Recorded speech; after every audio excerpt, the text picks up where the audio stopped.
என்னுடைய trading journey start ஆகி 4 years ஆயிடுச்சு. ஸ்டில் நான் மறுபடியும் ஸ்க்ராட்ச்லேருந்து ஸ்டார்ட் பண்ணோம் அப்படின்னா இந்த 3 விஷயத்தை தான் செய்வேன். இது பிகினருக்கு ரொம்பவே ஹெல்ப்ஃபுல்லாக இருக்கும். ஸோ வீடியோவை ஃபுல்லாக பாருங்கள். ஃபர்ஸ்ட் திங், நான் கேபிட்டல் அரேஞ்ச் பண்ணுவேன். டீசெண்டான கேபிட்டல் அரேஞ்ச் பண்ண முடியல அப்படின்னா ஸ்டில் நான் அந்த இடத்துல பேப்பர் ட்ரேட் பண்ணுவேன். எதுக்காகனா மார்க்கெட்டில் டச்லேயே இருக்கிறதுக்காக.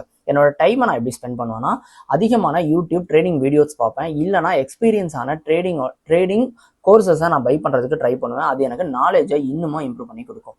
தேர்ட் திங், ரொம்பவே இம்பார்ட்டன்ட், நான் ஸ்ட்ராட்டஜிஸை கற்றுக்காம எந்த ஒரு என்ட்ரிஸுமே எடுக்க மாட்டேன். அதுக்கப்புறம் நான் ஏகப்பட்ட ஸ்ட்ராட்டஜிஸை லேர்ன் பண்ணியிருப்பேன். அதில் எது என்னோட கேபிட்டலுக்கு அலைன் ஆகிருக்கோ, என்னோட டைம் பீரியடுக்கு எனக்கு கரெக்டாக இருக்கோ, அதன் என்னோட மைண்ட் செட்டுக்கு எது செட் ஆகுதோ அந்த ட்ரேடிங் ஸ்ட்ராட்டஜியை தான் நான் வந்து ரெகுலராகவே யூஸ் பண்ணி கோத்ரூ பண்ணி கொண்டு போவேன்.